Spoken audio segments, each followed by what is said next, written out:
Ketegasan Lulu membuatnya mengusir seorang pemulung bernama Andi dari rumah makannya.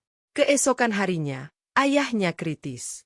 Dalam keputusasaan, Lulu menemukan Andi lagi, dan mendapati pria lusuh itu menyimpan rahasia, kemampuan penyembuhan yang luar biasa, serta luka masa lalu yang sama dalamnya. Bisakah Lulu mempercayainya? Dan bisakah Andi memaafkan, lalu mengubah takdir keluarga itu? Matahari sore mulai merangkak turun, melukis langit di atas kota kecil itu dengan warna jingga dan ungu. Di jalan utama yang tak terlalu ramai, sebuah rumah makan Padang dengan papan nama sederhana masih menunjukkan aktivitas. Tulisan, rumah makan Padang sederhana, terpampang dengan cat yang sedikit memudar, namun tetap hangat dan mengundang. Aroma menyengat dan menggugah selera dari rendang yang dimasak perlahan, gulai nangka, dan sambal lado ijo menari-nari di udara, menjadi pemandu alamiah bagi siapa saja yang lewat. Di dalam, suara gemericik air membasuh piring dan denting sendok sesekali terdengar. Lulu, gadis berusia 23 tahun dengan potongan bob pendek yang rapi, berdiri di belakang kasir sambil matanya cepat menari di antara kertas bon dan uang kembalian. Wajahnya cantik, tetapi seringkali dihiasi kerutan di dahi yang menandakan keseriusan atau, lebih sering, kelelahan. Tangannya bergerak cepat dan terampil. Pesan 3 bungkus nasi kotak untuk dibawa, Bu Yani. Tambah telur dadar masing-masing, teriak Lulu ke arah dapur, suaranya jelas dan bernada komando, sebelum kembali tersenyum ramah kepada pelanggan yang membayar. Rumah makan ini adalah denyut nadi kehidupan keluarganya. Didirikan oleh orang tuanya, Pak Suwardi dan Ibu Mira, puluhan tahun lalu. Dulu, Pak Suwardilah yang dengan suara kerasnya yang khas menyambut pelanggan, bercanda dengan tukang becak, sementara Ibu Mira dengan kesabaran tak terbatas mengawasi dapur. Sederhana, bukan hanya nama, itu filosofi mereka, makanan enak, porsi berlimpah, dan pelayanan tulus. Namun, dunia yang berputar lancar itu tiba-tiba macet setahun lalu. Pak Suwardi terkena stroke. Serangan itu merenggut banyak hal, separuh fungsi tubuh sebelah kanan, dan yang paling menyayat, kemampuan bicaranya yang dulu begitu lantang. Sekarang, Pak Suwardi menghabiskan sebagian besar waktunya di kursi roda di ruang belakang rumah yang menyatu dengan warung, atau di teras kecil di samping. Matanya yang dulu berbinar kini sering terlihat kosong, menatap jauh, seolah mengamati dunia yang tak lagi bisa ia jelajahi dengan mudah. Ibu Mira, wanita kuat yang kini tampak lebih keriput, membagi waktunya antara merawat suami dan membantu di dapur. Tanggung jawab operasional harian warung, mulai dari pengadaan bahan, mengatur karyawan, melayani pelanggan, hingga administrasi, sebagian besar jatuh di pundak Lulu.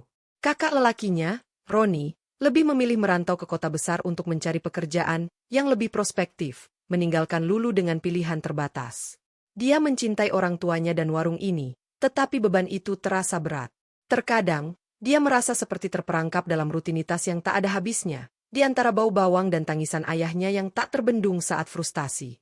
Lulu, tolong antarkan ini ke meja nomor 4, kata Ibu Mira keluar dari dapur, membawa piring berisi ayam pop panas. Lulu mengangguk, mengambil piring itu. Saat melewati pintu menuju ruang makan, matanya menangkap sosok ayahnya di kursi rodanya di ujung koridor, menatapnya. Ada sesuatu di tatapan itu, sebuah permintaan, atau mungkin penyesalan, yang membuat dada Lulu sesak. Dia tersenyum kecil, pura-pura kuat, sebelum menghampiri pelanggan dengan wajah berseri.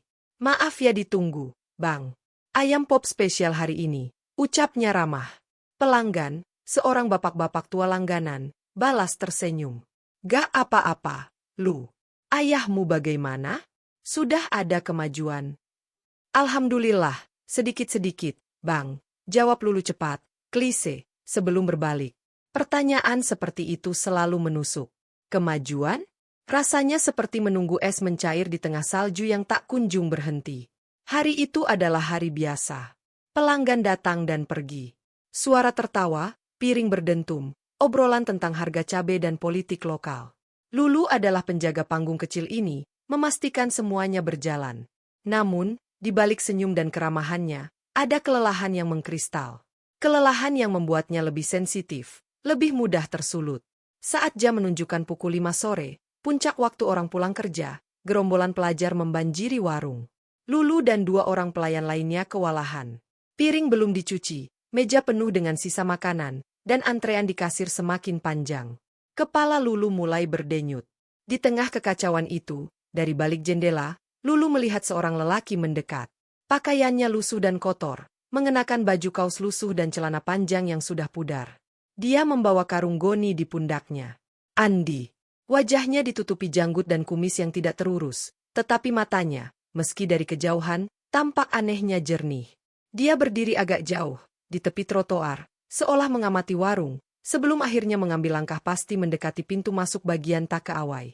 Lulu, yang sedang menghitung uang dengan cepat, sudah merasa kesal. Dia merasa dunia ini tidak adil.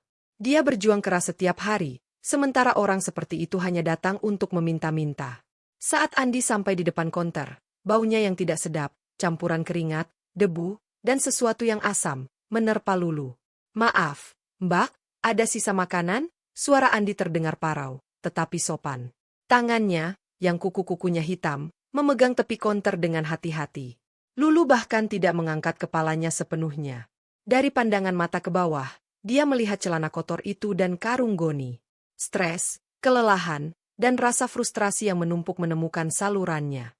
"Tidak ada," potong Lulu. Suaranya lebih keras dan lebih tajam dari yang dia rencanakan. "Kami di sini berjualan, bukan bagi-bagi makanan gratis. Pergi. Jangan menghalangi pelanggan." Dia menggerakkan tangannya, mengusir seperti mengusir lalat.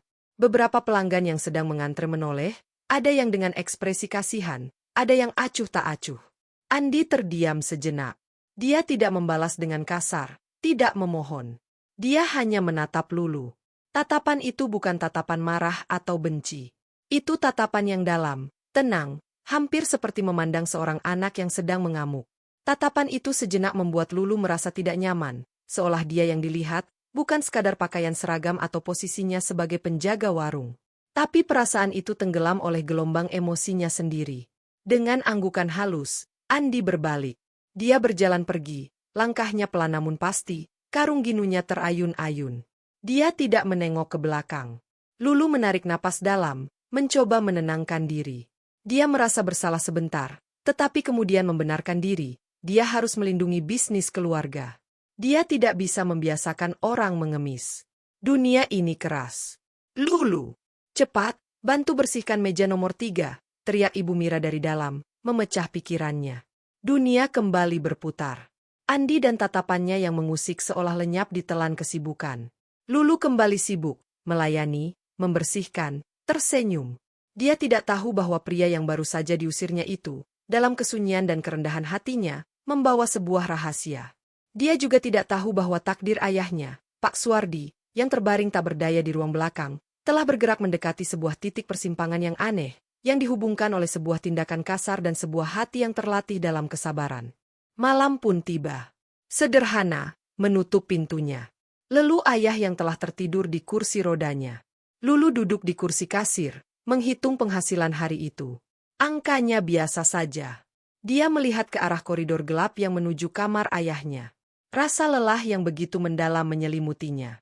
Hari itu adalah hari yang biasa, penuh keringat dan sedikit amarah. Dia sama sekali tidak menyadari bahwa hari itu adalah hari terakhir dunia lamanya yang sederhana, masih utuh. Esok hari, sesuatu akan mulai berubah, dimulai dari raut wajah ayahnya yang mendadak pucat dan napasnya yang tersengal-sengal di pagi buta. Fajar masih belum sepenuhnya mengoyak kegelapan ketika teriakan Ibu Mira membelah keheningan rumah. Suara itu penuh kepanikan, sebuah nada yang tidak pernah terdengar bahkan di saat-saat tersulit sekalipun. "Lulu! Lulu, cepat! Ayahmu!" Lulu, yang baru tertidur lelap setelah begadang menyelesaikan pembukuan, terpelanting dari tempat tidurnya. Hatinya berdebar kencang seperti genderang perang. Dia berlari, hanya mengenakan piyama, menuju kamar orang tuanya. Pemandangan yang menyambutnya membuat darahnya seolah membeku. Pak Suwardi terbaring di tempat tidur, tubuhnya bergemeter hebat. Wajahnya yang biasanya pucat kini berwarna kebiruan, terutama di sekitar bibir. Mata terbelalak, penuh ketakutan yang tak terucap, menatap langit-langit. Napasnya terdengar seperti desahan kasar, tersendat-sendat, seolah ada batu besar yang menghimpit dadanya. Ibu Mira sudah menelpon ambulans, tangannya gemetar memegangi tangan suaminya yang kaku. "Sudah berapa lama, Bu?" tanya Lulu, suaranya serak. "Ih, tidak tahu. Aku terbangun karena suaranya, seperti orang tercekik." Beberapa menit yang terasa seperti abadi itu diisi dengan usaha-usaha kecil dan tidak berdaya. Lulu mencoba menenangkan ayahnya, mengusap dahinya yang dingin namun berkeringat. Tatapan mata ayahnya yang penuh horor itu akan menghantuinya untuk waktu yang lama. Proses di IGD rumah sakit kecil kota mereka berlangsung dalam blur. Dokter yang menangani, Dokter Arif, wajahnya serius. Setelah pemeriksaan cepat, ia menarik Legu dan Ibu Mira ke ruang konsultasi yang sempit. Ini kemunduran yang signifikan, kata Dokter Arif, suaranya datar namun terdengar berat. Ada indikasi serangan iskemik transien baru, atau mungkin komplikasi dari infeksi yang tidak terdeteksi. Kondisi Pak Suwardi sudah sangat rentan.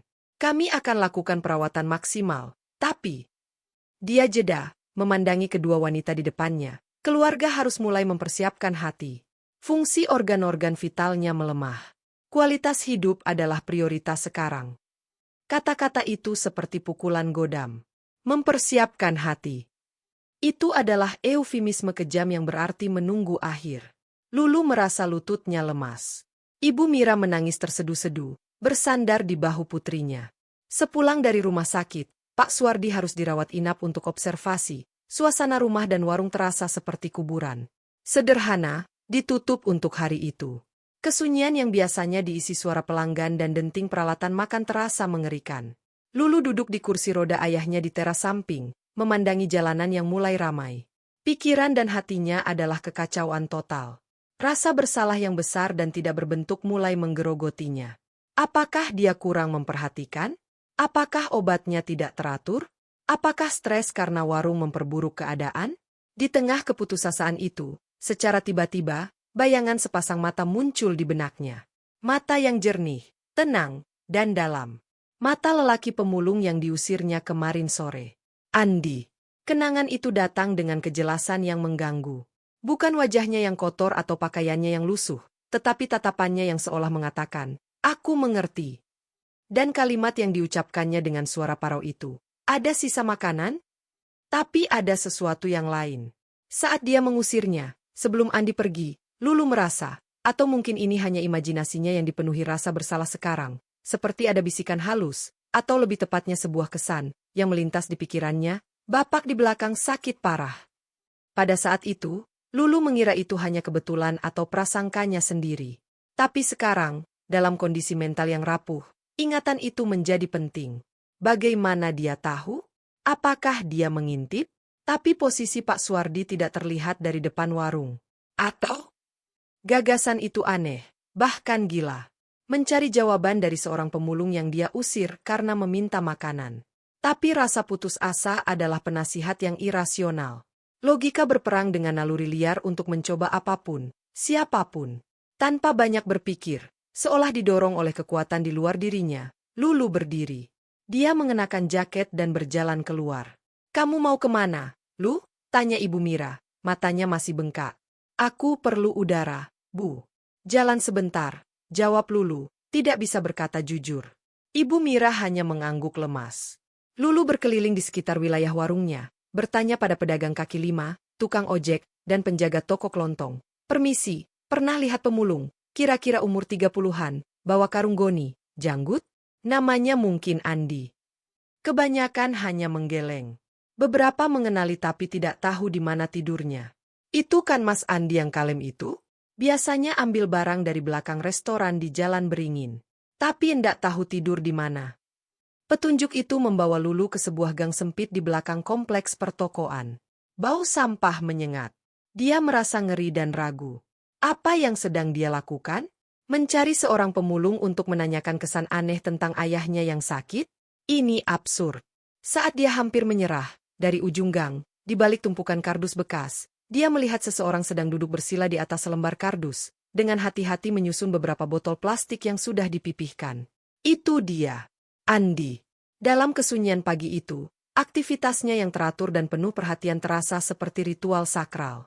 Lulu berdiri beberapa langkah darinya, ragu. Andi tampak tidak menyadari kehadirannya, atau pura-pura tidak. Akhirnya, dengan suara serak, Lulu bersuara, "Maaf, permisi." Andi mengangkat kepalanya. Tatapan mata jernih itu sekarang langsung menembusnya. Tidak ada kejutan, tidak ada kemarahan, seolah dia sudah menunggu kedatangannya. Dia tidak berkata apa-apa, hanya menunggu. "Saya, Lulu, dari warung Padang, sederhana, kemarin." Lulu mulai gugup. Saya minta maaf atas sikap saya kemarin. Saya sedang stres. Andi mengangguk perlahan, menerima permintaannya tanpa antusiasme berlebihan. Saya datang karena ayah saya, Bapak yang di dalam. Kondisinya sangat buruk. Dia dirawat di rumah sakit. Suara Lulu tercekat. Dia berusaha keras menahan tangis. Kemarin sebelum Bapak pergi, saya merasa seperti Bapak tahu sesuatu tentang ayah saya. Atau saya tidak tahu. Ini kedengarannya gila. Dia menghela napas, menyerah pada kekonyolan situasi ini. Andi memandangnya lama. Suasana hening di gang itu terasa berat. Burung-burung pipit berkicau di atap, kontras dengan ketegangan yang memenuhi udara. Aku bukan dokter, kata Andi akhirnya. Suaranya masih parau namun lebih lembut dari yang diingat Lulu. Saya tahu. Tapi Lulu mencari kata-kata. Saya merasa Bapak melihat sesuatu. Apapun itu. Saya putus asa. Dokter sudah tidak bisa berbuat banyak. Andi menunduk, memandangi tangannya yang kasar dan penuh luka. Dia terdiam sangat lama hingga Lulu berpikir dia akan diusir pergi. Bapakmu, ucap Andi tiba-tiba, tanpa melihatnya. Bukan hanya sakit di tubuh. Sesuatu berat menahan langkahnya. Di sini. Dia menunjuk dadanya, lalu kepalanya. Dan di sini. Jarinya bergerak ke area sekitar bahu dan leher, tepat di sisi yang lumpuh. Lulu terkesiap. Deskripsi itu terlalu spesifik. Beban di hati dan kepala? Itu bisa berarti stres atau depresi. Tapi bagaimana dia tahu sisi yang lumpuh? Siapa Bapak sebenarnya? Tanya Lulu. Rasa takut dan harapan mulai bercampur aduk. Andi menghela napas dalam, seolah mengangkat beban berat dari pikirannya sendiri. Dulu, katanya pelan, aku pernah menolong orang-orang seperti ayahmu. Dengan cara yang berbeda dari dokter. Tapi itu dulu. Sekarang, aku hanya Andi sang pemulung. Tolong ayah saya, pinta Lulu tiba-tiba, tanpa pikir panjang. Air mata akhirnya meluncur deras. Saya akan bayar apapun. Saya akan beri Bapak makanan, uang. Tolong. Andi menggeleng, bukan dengan penolakan, tetapi dengan kesedihan. Bukan tentang itu. Kemampuanku tidak bisa dijanjikan. Butuh keyakinan. Butuh izin dari yang sakit. Dan butuh keberanian dari keluarganya untuk percaya pada sesuatu yang tidak mereka mengerti. Dia menatap Lulu. Dan kau, kemarin, mengusirku karena kau takut kekotoranku mengganggu duniamu yang rapi. Apakah kau berani mengacaukan dunia yang rapimu sekarang untuk sebuah kemungkinan yang sangat kecil? Pertanyaan itu menggantung di udara, tajam dan menantang. Lulu terdiam. Dia melihat dirinya sendiri, praktis, tidak percaya tahayul, mengandalkan fakta dan kerja keras. Mempercayakan ayahnya kepada seorang pemulung dengan klaim kemampuan penyembuhan? Itu adalah lompatan iman yang gila. Tapi dia juga melihat bayangan ayahnya di ranjang rumah sakit, matanya penuh horor. Dia mendengar suara Dokter Arif, mempersiapkan hati. Dia menarik napas dalam-dalam, membersihkan pipinya dari air mata. Saya tidak tahu tentang keberanian. Tapi saya tahu saya tidak bisa hanya duduk dan menunggu. Saya akan coba apapun. Apapun, Andi. Tolong. Untuk pertama kalinya, Lulu melihat sesuatu yang mirip emosi di wajah Andi. Bukan senyum, tetapi sebuah kelembutan, sebuah pengakuan. Dia mengangguk, sangat perlahan.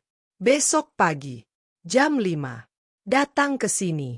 Bawa 1 botol air putih yang bersih, dan kain putih bersih. Jangan ajak siapa-siapa. Dan dia menatap Lulu dalam-dalam. Jangan berharap apa-apa. Kita hanya akan melihat. Lulu mengangguk. Hatinya berdebar kencang antara harapan dan ketakutan yang mencekam. Dia pulang dengan langkah gontai.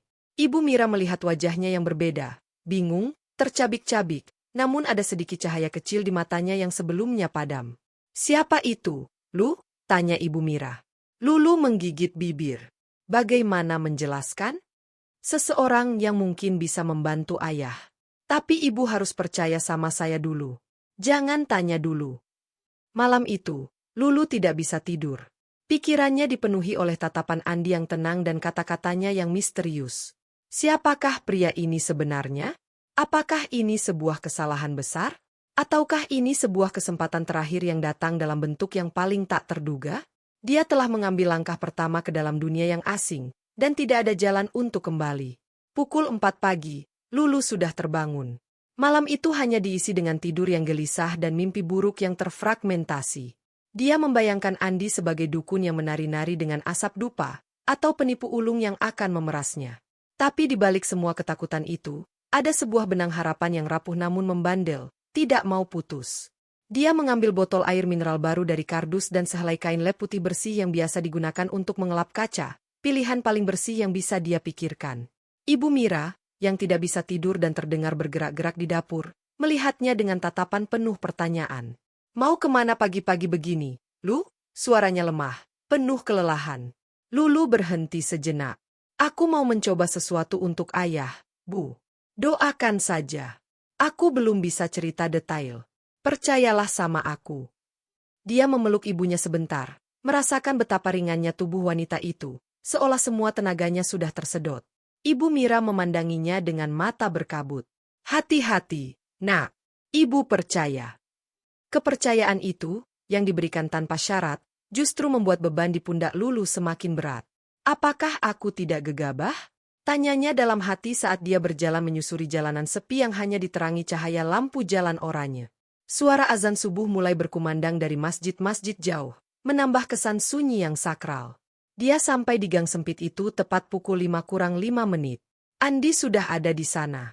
Dia sedang duduk bersila di atas kardus yang sama, tetapi kali ini dalam keadaan yang tampak lebih rapi. Wajahnya masih sama lusuhnya, tetapi matanya, dalam cahaya fajar yang mulai menyingsing, terlihat sangat tajam dan sadar. Di depannya, di atas lembar koran, sudah tertata rapi beberapa benda, 3 buah batu halus berwarna berbeda, putih, hitam, dan coklat, sebatang lilin kecil yang belum dinyalakan, dan sebuah mangkuk stainless kecil yang kosong. Tepat waktu, ucap Andi, tanpa salam. Suaranya terdengar lebih jelas di keheningan pagi. Duduklah. Lulu duduk beralaskan kardus di hadapannya, merasa kikuk. Dia menyerahkan botol air dan kain putih.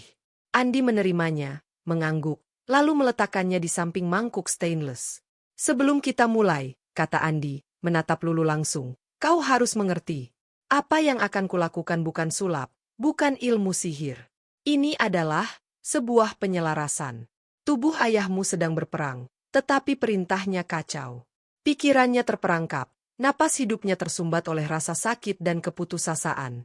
Aku hanya akan mencoba, mendengarkan tubuhnya, dan membantunya menemukan nadanya sendiri lagi. Penjelasan itu metaforis dan membingungkan, tapi entah mengapa, terdengar lebih masuk akal bagi Lulu daripada ritual mistis yang dia bayangkan. Tapi, bagaimana caranya? Ayah saya di rumah sakit. Kita tidak perlu berada di sisinya untuk tahap awal ini, jawab Andi. Dia mengambil botol air, membuka tutupnya, dan menuangkan air ke dalam mangkuk stainless hingga setengah penuh. Air adalah penyerap dan pembawa ingatan energi yang baik. Kain ini, dia mengangkat kain putih, akan menjadi medianya. Apakah kau membawa sesuatu yang sering dipakai atau disentuh ayahmu dalam beberapa hari terakhir? Lulu tercengang. Dia berpikir sejenak, lalu merogoh sakunya. Dia mengeluarkan sebuah sapu tangan kain kotak-kotak. Ini. Ayah selalu pegang ini, bahkan saat tidur. Katanya, baunya seperti rumah. Sapu tangan itu usang dan tipis. Andi menerimanya dengan sikap hormat, seolah itu adalah benda berharga. Dia melipatnya dengan hati-hati dan meletakkannya di sebelah mangkuk. Bagus. Kemudian, Andi menyalakan lilin kecil itu. Api kuning kecil itu berkedip-kedip di udara pagi yang berangin, namun tidak padam. Dia mengambil batu putih dan memegangnya erat di tangannya, menutup matanya. Untuk beberapa saat, hanya ada keheningan, dipecah oleh suara lalu lintas yang mulai ramai di kejauhan. Lulu memperhatikan wajah Andi. Kerutan di dahinya tampak mendalam, konsentrasinya begitu kuat hingga udara di sekitarnya seolah ikut menegang. Setelah beberapa lama, Andi membuka mata dan meletakkan batu putih itu di dalam mangkuk berisi air. Batu ini untuk kesadaran dan ketenangan. Lalu dia mengambil batu hitam, mengulangi ritual konsentrasi, dan meletakkannya. Ini untuk menarik energi sakit, beban, dan kegelapan yang tidak perlu. Terakhir, batu coklat. Dan ini untuk bumi, untuk membumikan, agar tidak melayang. Lulu memperhatikan semuanya dengan napas tertahan. Semua ini terasa sangat aneh, Namun ada sebuah keseriusan dan ketulusan dalam gerakan Andi yang membuatnya tidak bisa menertawakan atau meragukannya sepenuhnya. Kemudian, Andi mengambil sapu tangan ayah Lulu. Dia merendam salah satu ujungnya ke dalam air di mangkuk yang berisi 3 batu itu, lalu mengangkatnya. Dengan tangan yang sangat stabil, dia memeras air dari kain itu. Tetesan air jatuh kembali ke mangkuk. Dia melakukan ini 3 kali. Setelah itu, dia memasukkan seluruh sapu tangan ke dalam air, menekannya perlahan hingga basah kuyup.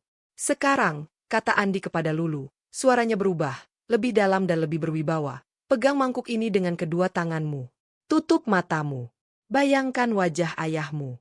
Bukan wajahnya yang sakit, tapi wajahnya saat dia tertawa, saat dia masih kuat. Bayangkan dengan sangat jelas. Dan, ucapkan dalam hatimu, izinkan aku untuk membantumu, ayah. Lulu, dengan gemetar, melakukan apa yang diperintahkan. Dia memegang mangkuk stainless yang dingin. Dia menutup matanya. Awalnya, yang muncul adalah bayangan ayahnya di ranjang rumah sakit, biru dan ketakutan. Dia berusaha keras, menggali ingatan yang lebih dalam. Akhirnya, dia berhasil. Ayahnya di dapur warung, dengan celemek, tertawa lebar sambil mengaduk besar-besar gulai dalam kuali raksasa. Cahaya matahari pagi menyinari bahunya yang kuat.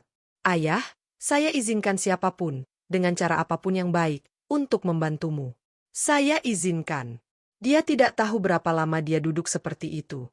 Tiba-tiba, dia merasakan kehangatan aneh dari mangkuk di tangannya. Bukan panas, tapi kehangatan yang lembut, seperti menghangatkan telapak tangannya yang dingin karena pagi.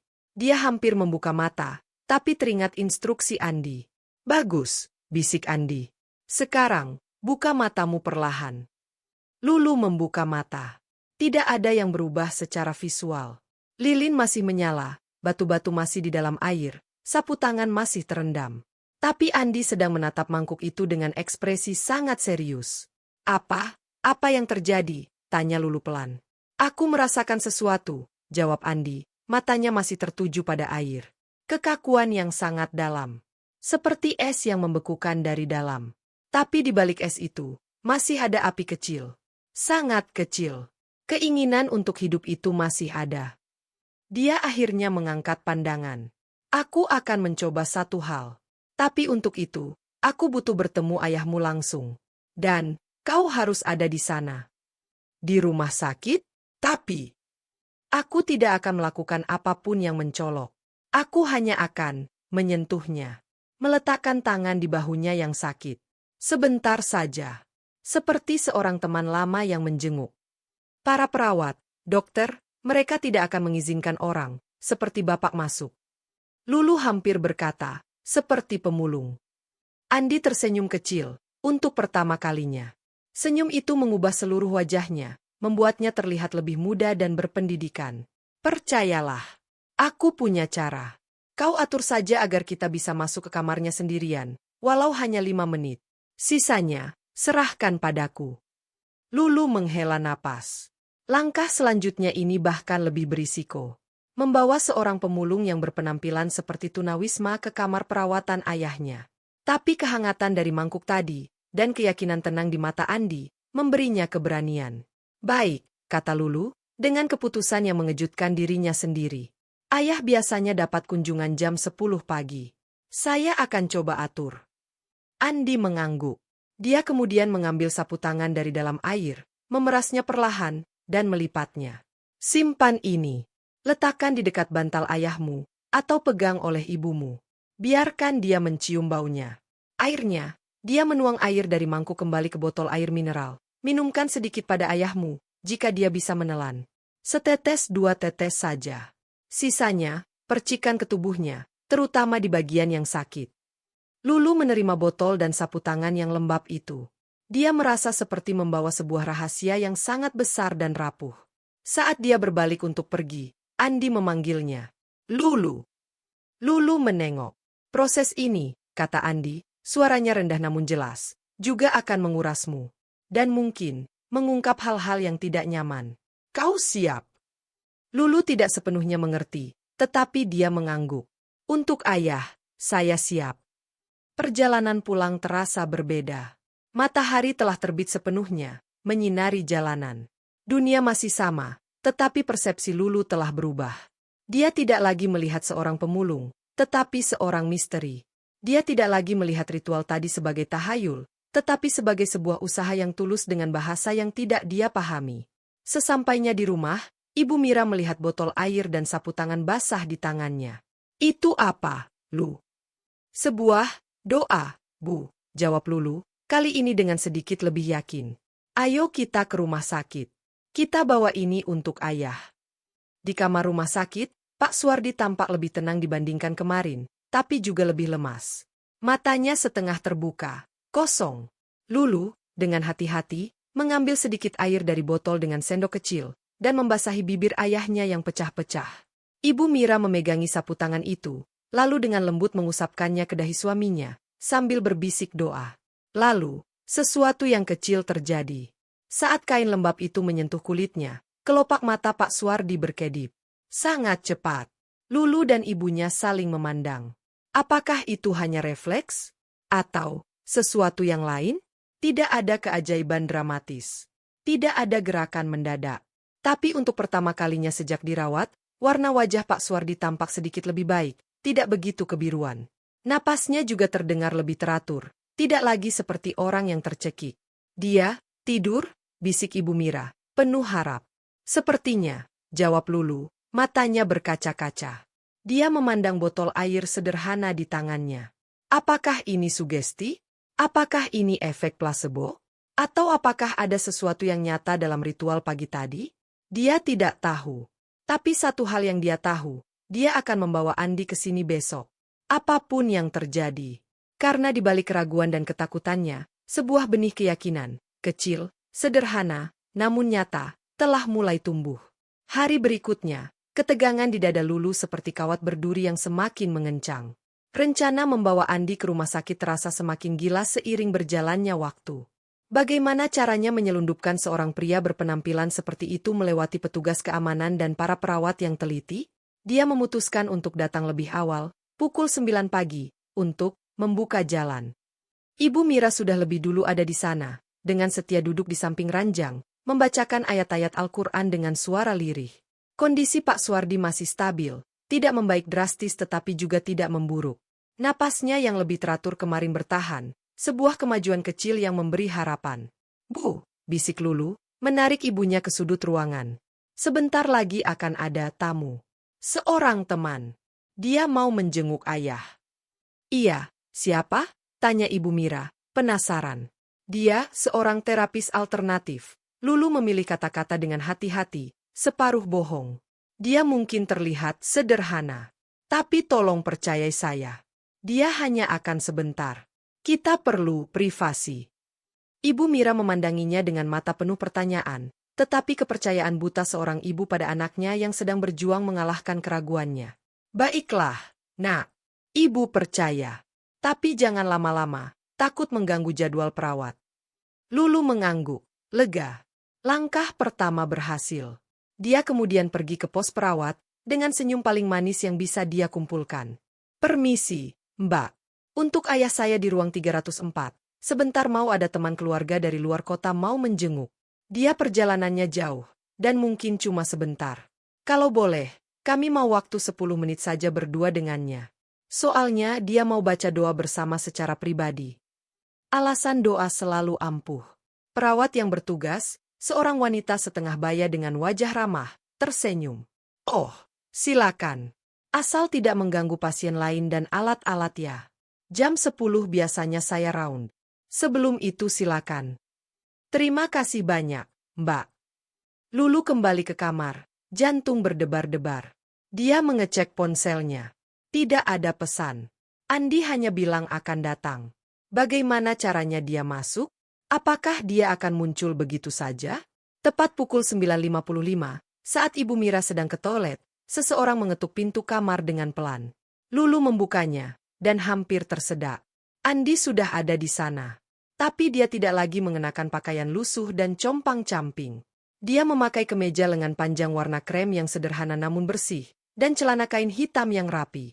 Rambut dan janggutnya masih panjang, tetapi sudah dicuci, terlihat lembab dan lebih teratur. Dia bahkan membawa sebuah tas kain sederhana. Penampilannya masih sederhana dan tidak mentereng, tetapi cukup rapi untuk tidak menarik perhatian berlebihan. Siapapun yang melihat akan mengira dia seorang seniman atau pekerja sosial, bukan seorang pemulung. Bapak. Lulu terbata-bata. Sudah kubilang, aku punya cara, ucap Andi dengan tenang, masuk ke dalam ruangan. Matanya langsung tertuju pada sosok di tempat tidur. Ekspresinya berubah, menjadi sangat fokus dan penuh perhatian, seperti seorang ahli yang mendiagnosis sebuah mesin rumit. Lulu menutup pintu. Ibu saya ke toilet, sebentar lagi balik. Kita mungkin cuma punya waktu 5 menit sebelum perawat round. 5 menit lebih dari cukup untuk langkah pertama, kata Andi, mendekati ranjang. Dia meletakkan tasnya, lalu berdiri di sisi tempat tidur, memandangi wajah Pak Suwardi yang tertidur lelap. Dia tidak segera menyentuh. Dia hanya berdiri diam, bernapas pelan, matanya seolah memindai setiap detail dari wajah pasien itu. Lulu memperhatikannya dengan napas tertahan. Ruangan yang semula terasa biasa saja tiba-tiba dipenuhi oleh sebuah atmosfer hening yang intens. Suara mesin monitor detak jantung dan oksigen terdengar semakin keras. Setelah sekitar 1 menit, Andi perlahan mengulurkan tangannya. Bukan ke tangan Pak Suwardi, tetapi ke bahu kirinya, yang merupakan sisi yang lumpuh. Tangannya, tangan yang kasar dan penuh bekas luka itu, melayang beberapa sentimeter di atas kulit pasien, seolah merasakan sesuatu. Lulu melihat jari-jari Andi bergerak sangat halus, seperti seorang pianis yang merasakan tuts tanpa menyentuhnya. Di sini, bisik Andi, hampir tak terdengar. Sumbatannya paling kuat. Kemudian, dengan gerakan sangat lembut dan penuh hormat, ujung jari telunjuk dan jari tengah Andi benar-benar menyentuh bahu Pak Suwardi. Sentuhannya sangat ringan, seperti sayap kupu-kupu. Tidak terjadi apa-apa selama beberapa detik. Lalu, tubuh Pak Suwardi bergerak. Bukan gerakan sadar. Ini adalah sebuah kedutan, sebuah sentakan refleks yang cepat dan tajam di bagian lengan kirinya yang seharusnya lumpuh. Kedutannya diikuti oleh sebuah erangan panjang dan dalam dari dalam tenggorokan Pak Suwardi. Bukan erangan sakit, tapi lebih seperti erangan kelegaan, seperti seseorang yang akhirnya bisa mengeluarkan napas setelah menahannya sangat lama. Lulu menahan mulutnya dengan kedua tangan untuk menahan teriakan. Matanya membelalak. Andi tidak mengangkat tangannya. Dia menekan lebih dalam, sangat perlahan. Keringat mulai membasahi pelipisnya. Wajahnya menunjukkan konsentrasi yang amat sangat, campuran antara usaha fisik dan mental yang berat. Ibu Mira memilih saat itu untuk membuka pintu. Dia membeku di ambang pintu, melihat seorang pria asing menyentuh suaminya, dan melihat reaksi aneh dari tubuh suaminya. Dia ingin berteriak, tapi melihat ekspresi Lulu yang campur aduk antara takjub dan harapan. Dia menutup mulutnya, berdiri diam, menyaksikan. Lalu, sesuatu yang luar biasa terjadi.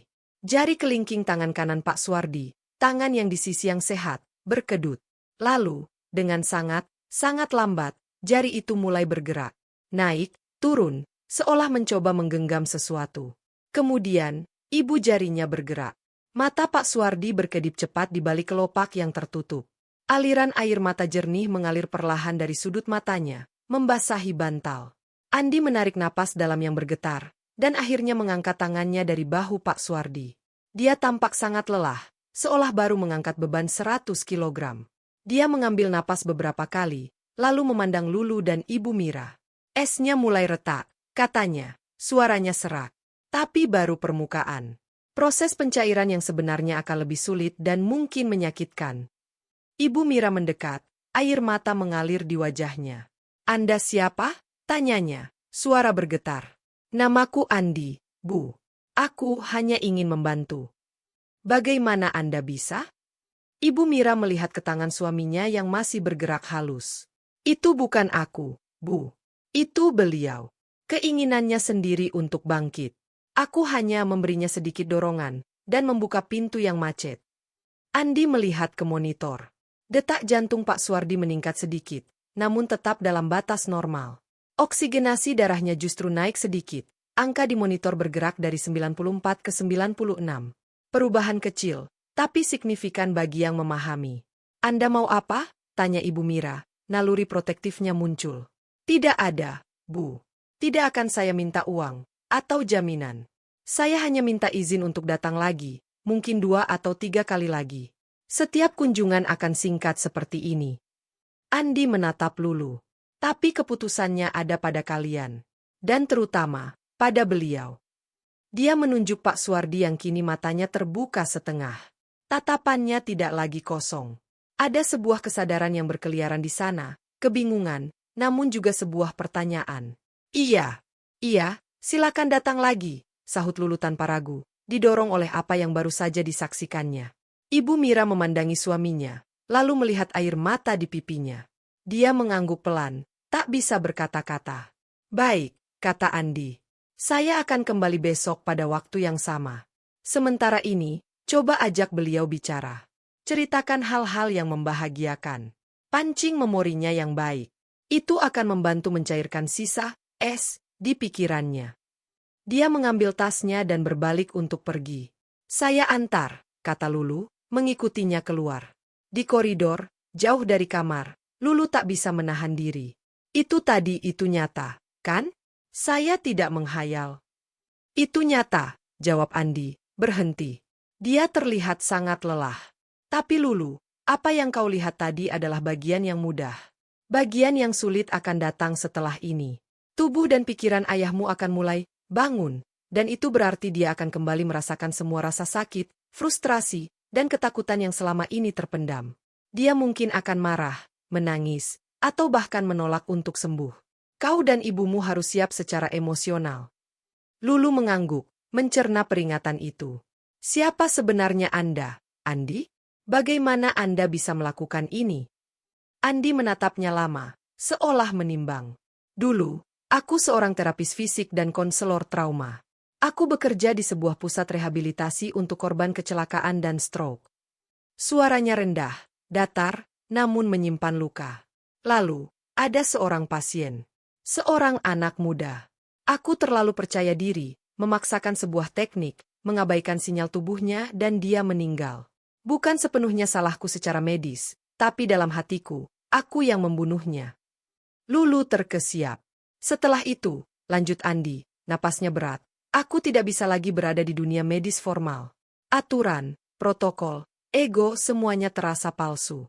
Aku pergi, mengembara. Dalam pengembaraan itu, aku belajar cara lain. Bukan dari buku, tapi dari pengamatan, dari alam, dari orang-orang bijak di pelosok yang masih percaya pada hubungan antara tubuh, pikiran, dan jiwa. Kemampuanku ini bukan anugerah. Ini adalah penebusan dosa. Setiap orang yang kubantu adalah untuk mengenang anak muda itu. Cerita itu menggantung di udara koroner yang steril, sebuah kontras yang menyayat. Lulu melihat Andi dengan cara yang sama sekali baru. Bukan lagi pemulung misterius atau penyembuh ajaib, tetapi seorang manusia yang terluka, yang membawa beban kesalahan yang sangat berat. Maka, lanjut Andi, jangan memujaku. Jangan berharap terlalu tinggi. Aku hanya alat.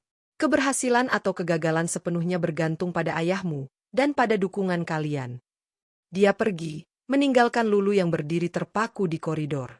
Pikirannya berputar-putar, keajaiban gerakan jari ayahnya, air matanya, dan kini, kisah pilu di balik kemampuan Andi.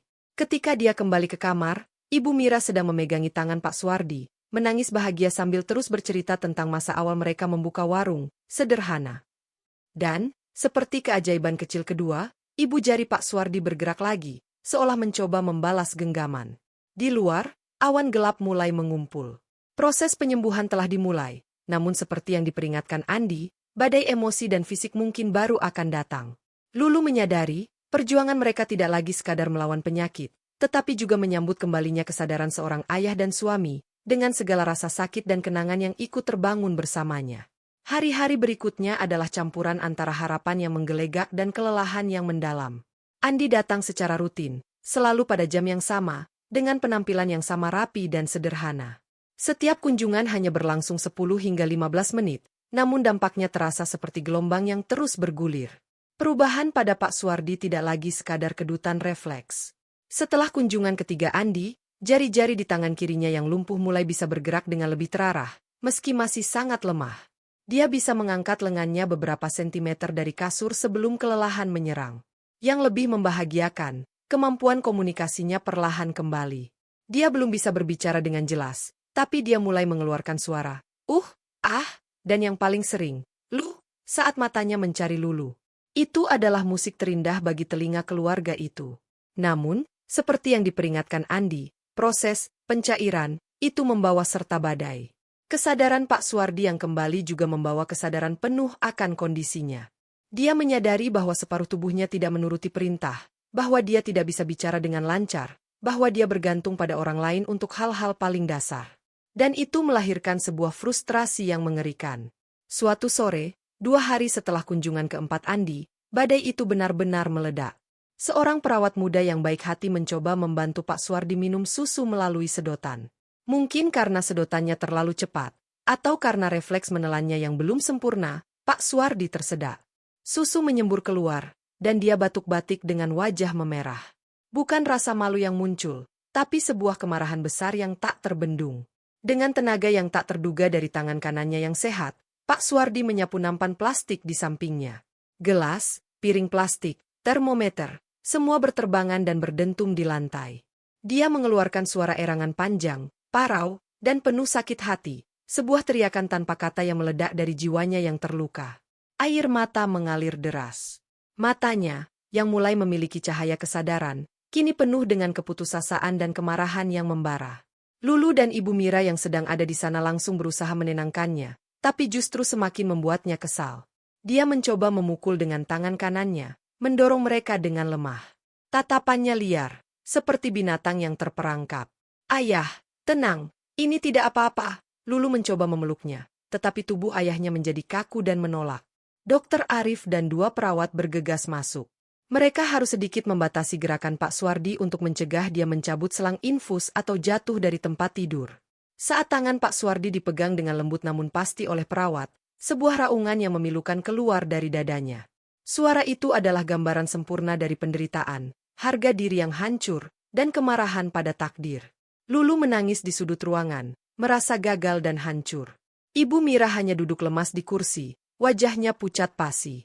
Harapan yang mulai tumbuh seolah dipetik sebelum mekar. Malam itu, di rumah yang sepi, Lulu merenung. Apakah ini yang dimaksud Andi dengan bagian yang sulit? Apakah membangkitkan ayahnya dari mati suri hanya untuk membuatnya menderita lebih sadar adalah sebuah kebaikan? Keraguan yang lama terpendam muncul lagi. Keesokan paginya, Andi datang seperti biasa. Lulu, dengan mata bengkak, menyambutnya di koridor. Dia marah besar kemarin. Sangat marah. Seperti membenci kami semua, lapor Lulu, suaranya getir. Andi mengangguk, tidak terkejut. Itu pertanda baik. Pertanda baik? Dia hampir mencabut infusnya sendiri. Itu artinya semangat hidupnya kembali. Lulu, semangat itu, dalam kondisi seperti ini, seringkali muncul pertama kali sebagai kemarahan. Karena marah adalah emosi yang kuat, energi yang besar. Lebih baik dia marah daripada pasrah dan menyerah total. Andi meletakkan tangan di bahu Lulu. Dia sedang berduka. Lulu, berduka atas kehilangan dirinya yang dulu. Kita harus memberinya ruang untuk berduka. Mereka masuk ke kamar. Suasana masih tegang.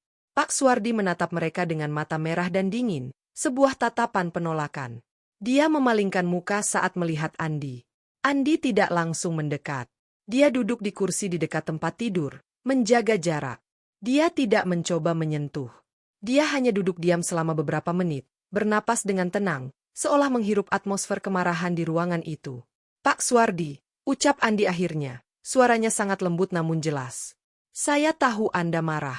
Marah pada tubuh yang tidak patuh. Marah pada penyakit. Marah pada dunia.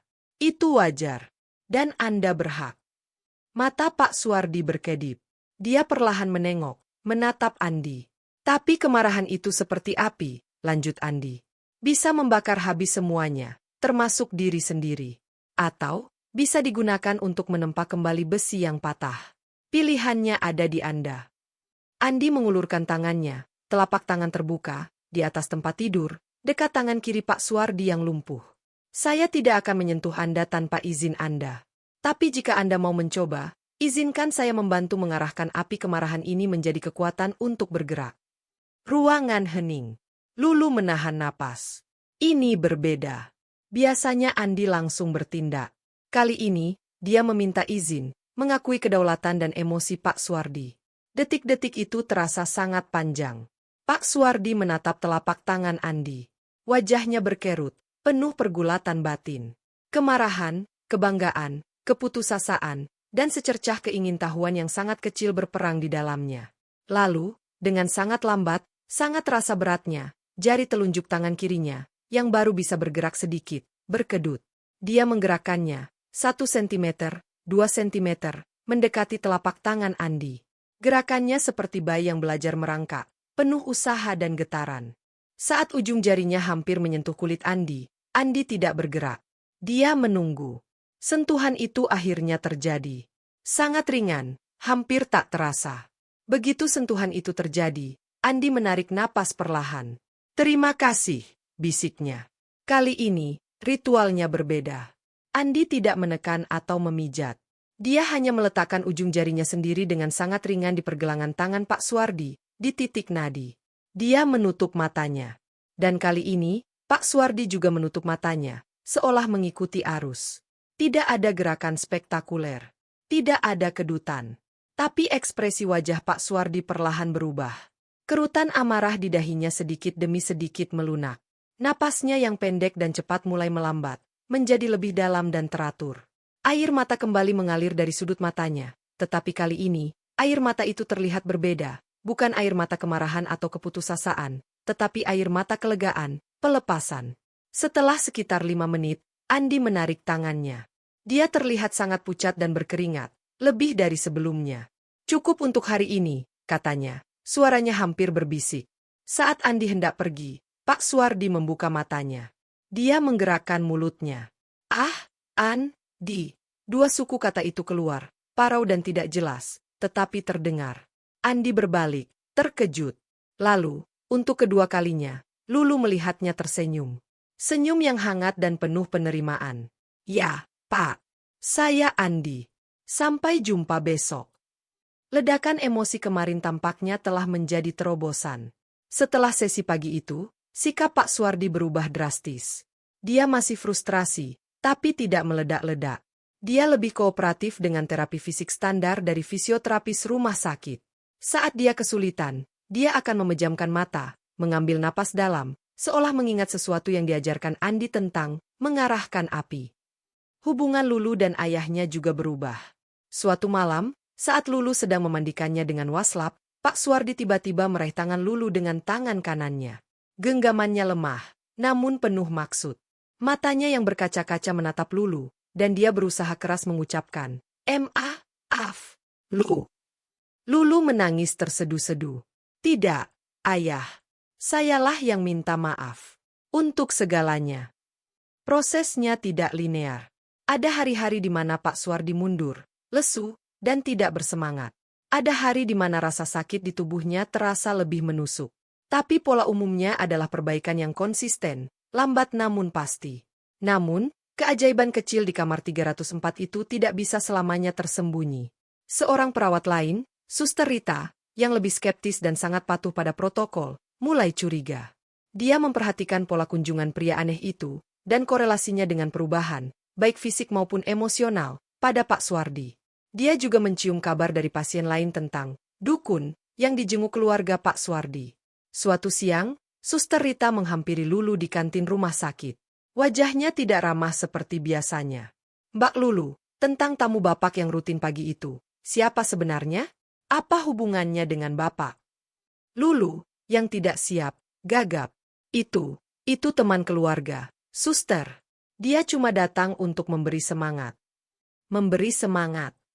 Suster Rita menyilangkan tangannya. "Saya perhatikan, sebelum dan sesudah dia datang, kondisi Bapak sering berubah. Kadang gelisah, kadang terlalu tenang. Dan saya dengar, dia melakukan semacam ritual." Lulu merasa darahnya dingin. "Tidak, Suster.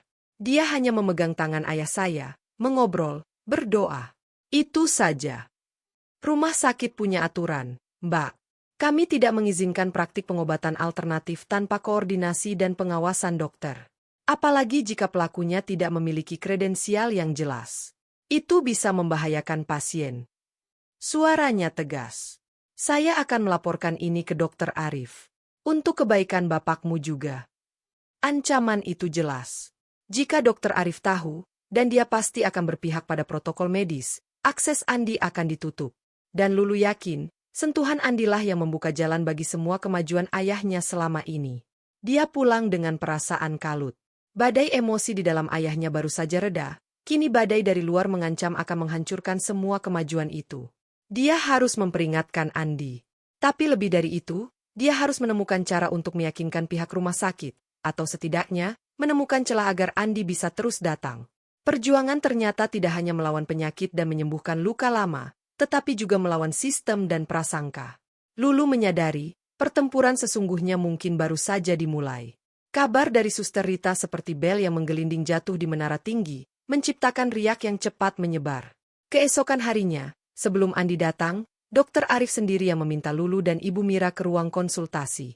Wajahnya tidak lagi datar, tetapi penuh dengan ketidaknyamanan profesional dan kekhawatiran yang tulus. Saya dapat laporan bahwa ada individu non-medis yang rutin mengunjungi Bapak dan melakukan intervensi tertentu, buka Dokter Arif, memilih kata-katanya dengan hati-hati. Sebagai dokter penanggung jawab, saya harus memastikan tidak ada praktik yang bisa mengganggu terapi medis resmi atau bahkan membahayakan kondisi Bapak. Ibu Mira, yang kini sudah sepenuhnya mempercayai Andi setelah melihat perubahan pada suaminya, langsung bersikeras. Dokter, tamu kami itu hanya membantu. Melalui dia, suami saya bisa mulai bergerak lagi, bahkan mulai bicara. Itu kan kemajuan. Ibu Mira, saya akui ada kemajuan, kata Dokter Arif dengan sabar. Tapi dalam dunia medis, kita tidak bisa serta-merta menyimpulkan kausalitas. Kemajuan itu bisa jadi karena efek kumulatif obat, terapi fisik kami, atau kondisi psikologis Bapak yang membaik karena perhatian keluarga. Memasukkan pihak ketiga tanpa kredensial, apalagi dengan metode yang tidak terverifikasi, sangat berisiko. Bagaimana jika terjadi sesuatu? Siapa yang bertanggung jawab? Lulu merasa perdebatan ini akan berujung buntu. Logika medis versus pengalaman empiris mereka.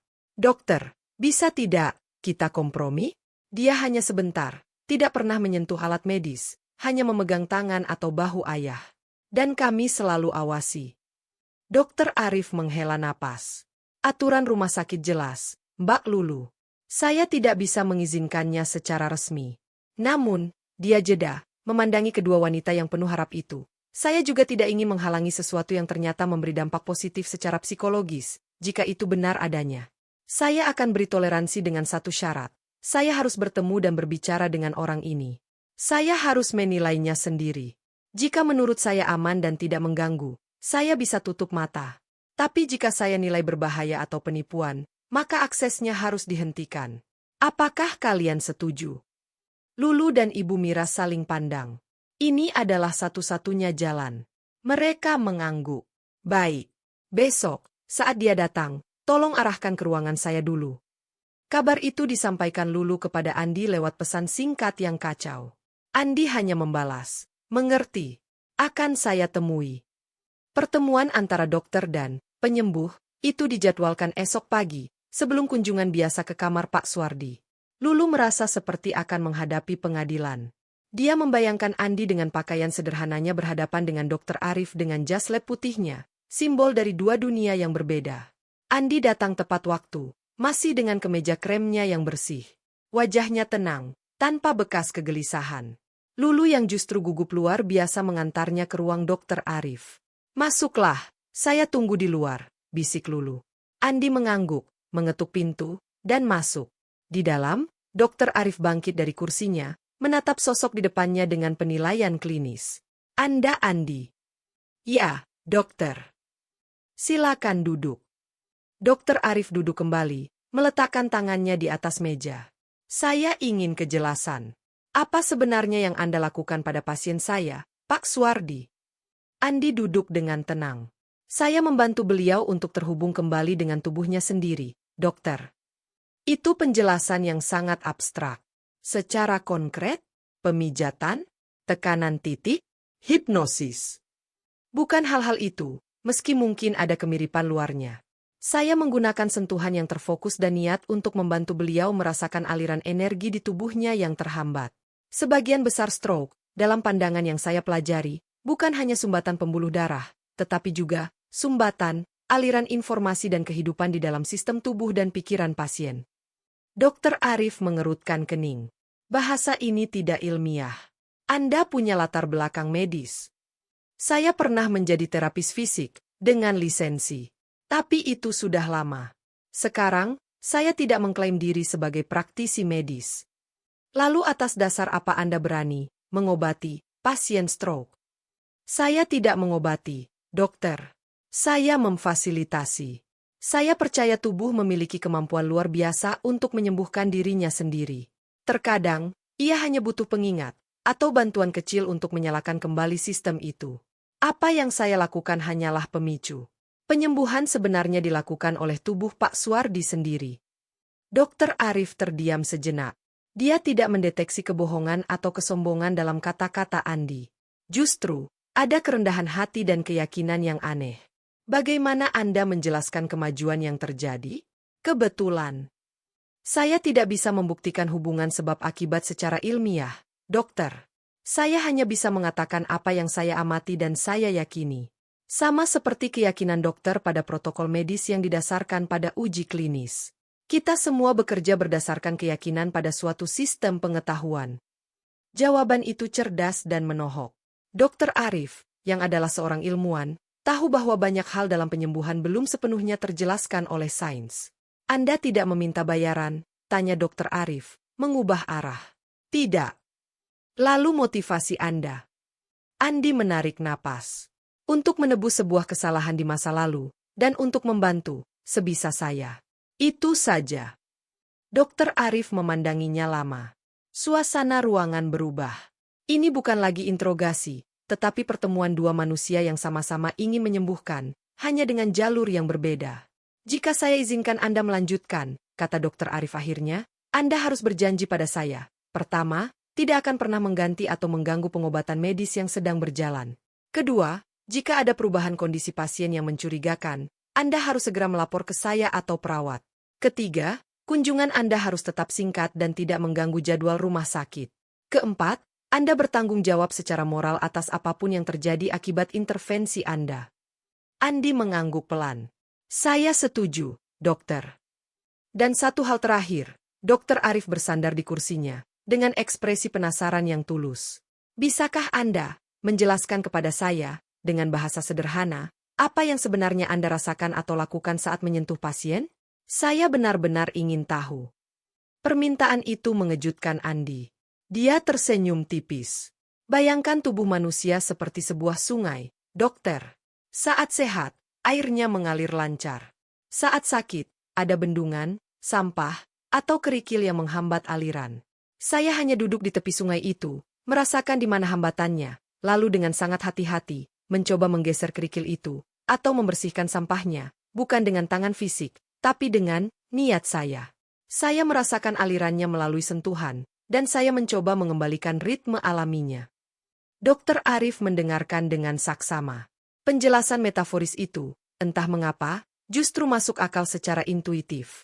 Dia mengangguk, tidak sepenuhnya paham, tetapi menghormati. Baik, Andi. Anda bisa melanjutkan kunjungan Anda. Saya akan beritahu staf untuk memberi Anda akses. Tapi ingat janji Anda. Terima kasih, dokter. Saya akan menjaga kepercayaan ini. Pertemuan itu berakhir dengan cara yang tidak terduga, bukan dengan pelarangan, tetapi dengan kesepakatan yang rapuh. Saat Andi keluar dan memberitahu Lulu bahwa dia diizinkan untuk terus datang, Lulu hampir tidak percaya. Dia memandang Andi dengan kekaguman baru. Laki-laki ini bukan hanya punya kemampuan aneh, tetapi juga harisma dan kebijaksanaan untuk meyakinkan seorang dokter skeptis. Kabar tentang dukun yang disetujui dokter dengan cepat menyebar di kalangan kecil pasien dan keluarga di lantai itu. Beberapa mulai penasaran, bahkan ada yang diam-diam meminta bantuan Andi. Namun Andi selalu menolak dengan halus. Fokus saya hanya pada Pak Suwardi saat ini, katanya. Energi dan perhatian saya terbatas. Konsentrasi itu membuahkan hasil. 2 minggu setelah pertemuan dengan Dokter Arif, sebuah keajaiban kecil, atau dalam bahasa medis, sebuah kemajuan luar biasa, terjadi. Pada suatu pagi yang cerah, saat Andi sedang melakukan sesi rutin, memegang pergelangan tangan Pak Suwardi dan memandunya untuk mengalirkan rasa dari pundak ke ujung jari, sesuatu yang menakjubkan terjadi. Pak Suwardi, yang biasanya hanya pasif menerima, tiba-tiba menarik napas dalam.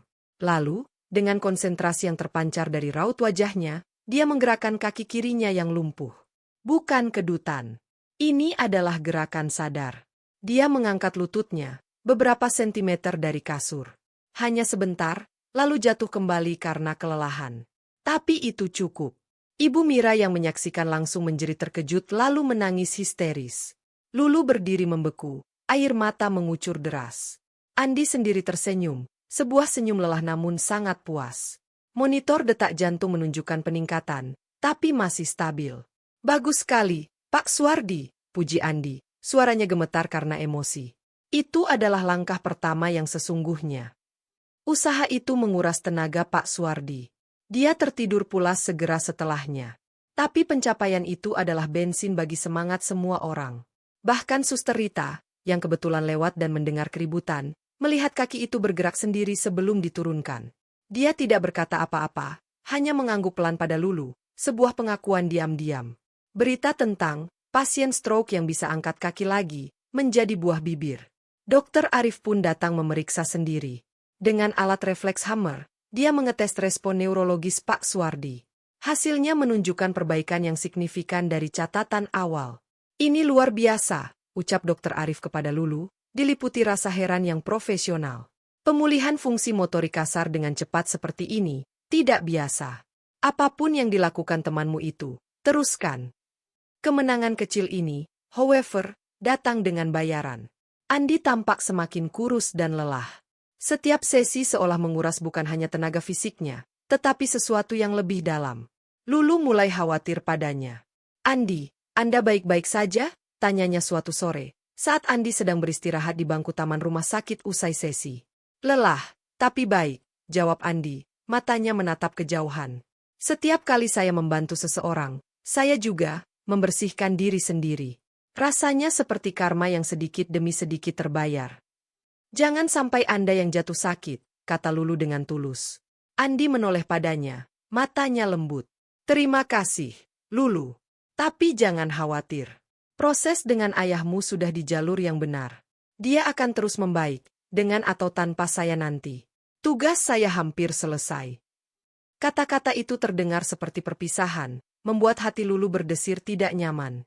Dia baru menyadari, di tengah semua drama penyembuhan ayahnya, dia telah mulai mengandalkan Andi bukan hanya sebagai penyembuh, tetapi sebagai penopang, sebagai suara penenang di tengah badai. Kepergiannya akan terasa seperti kehilangan tiang penyangga. Sementara itu, di kamar 304, Pak Suwardi tidur dengan pulas. Dalam mimpinya, mungkin dia sedang berjalan menyusuri tepi sungai yang jernih, airnya mengalir lancar, tanpa hambatan. Dan di kejauhan, ada bayangan seorang lelaki dengan karung goni, melambai, lalu berbalik dan berjalan pergi, meninggalkan dia untuk melanjutkan perjalanannya sendiri. Kemajuan Pak Suwardi setelah kejadian mengangkat kaki itu seperti bola salju yang menggelinding, makin lama makin besar dan cepat. Namun, momentum itu tidak datang tanpa usaha. Justru, kemajuan itu meminta lebih banyak lagi kerja keras. Kini, Pak Suwardi sudah bisa duduk di tepi tempat tidur dengan bantuan, menahan bobot tubuhnya sendiri selama beberapa menit. Fisioterapis rumah sakit, terinspirasi oleh kemajuan ini, menambah intensitas latihannya. Kata-kata Pak Suwardi juga mulai kembali, meski terbata-bata dan dengan kosakata yang masih terbatas. Sakit, minum, Lulu, Mira, dan yang paling sering diucapkan dengan penuh usaha, terima kasih, menjadi bagian dari kesehariannya. Andi tetap datang, tetapi frekuensinya berkurang. Dari setiap hari, menjadi 3 kali seminggu, lalu 2 kali. Setiap kunjungannya pun semakin singkat. Dia tidak lagi melakukan penyelarasan yang intens. Sekarang, lebih seperti seorang pelatih yang memantau dan memberi petunjuk. Pegang gelas ini, Pak. Rasakan beratnya. Jangan lihat, rasakan saja otot-otot di lengan Anda yang bergerak. Bisik Andi suatu pagi, menuntun tangan kiri Pak Suwardi yang masih lemah untuk memegang sebuah gelas plastik kosong. Keringat membasahi dahi Pak Suwardi, tetapi tekad di matanya menyala-nyala. Jari-jarinya yang kaku mulai menutup dengan sangat pelan, memeluk gelas itu. Bagus. Sekarang, ingat rasa itu. Itu adalah rasa kendali. Itu milik Anda, ucap Andi. Hubungan mereka sudah melampaui hubungan antara penyembuh dan pasien. Ada rasa hormat, bahkan persahabatan yang diam-diam tumbuh. Pak Suwardi seringkali menepuk punggung tangan Andi dengan tangan kanannya yang kuat, sebuah isyarat tanpa kata yang bermakna dalam. Sementara itu, Lulu menyadari bahwa Andi tampak semakin transparan. Bukan secara fisik, melainkan secara energi. Wajahnya yang selalu tenang kini sering dihiasi kelelahan mendalam yang tak bisa disembunyikan. Dia makan lebih sedikit saat diajak makan oleh keluarga, dan lebih sering melamun.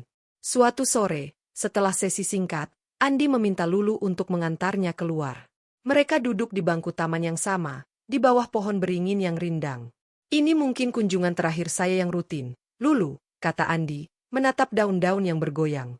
Lulu merasa dadanya sesak. Apa? Tapi ayah masih butuh. Beliau tidak butuh saya lagi, potong Andi lembut. Dia sudah menemukan kembali kendali atas tubuh dan hidupnya. Saya hanya memberikan sentuhan awal, membukakan pintu. Sekarang, dia sudah bisa berjalan sendiri melewati pintu itu. Terapi medis, fisioterapi, dan yang paling penting, dukungan kalian, adalah yang dibutuhkannya sekarang. Tapi, tanpa Anda, apa tidak akan mundur lagi? Suara Lulu gemetar. Tidak. Pemulihan yang terjadi sekarang adalah miliknya, hasil usahanya sendiri. Itu lebih kuat dan permanen. Andi menoleh padanya. Lulu, penyembuhan terbesar tidak terjadi pada tubuh ayahmu. Itu terjadi pada dirimu, dan pada ibumu. Lulu terkesiap. Pada saya. Ya. Kau belajar melihat di balik penampilan. Kau belajar kerendahan hati dan ketegaran. Kau belajar mempercayai sesuatu yang tidak bisa kau pahami sepenuhnya. Ibumu menemukan kembali kekuatan untuk berharap.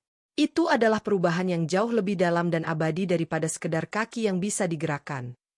Air mata menggenang di mata Lulu. Dia mengerti.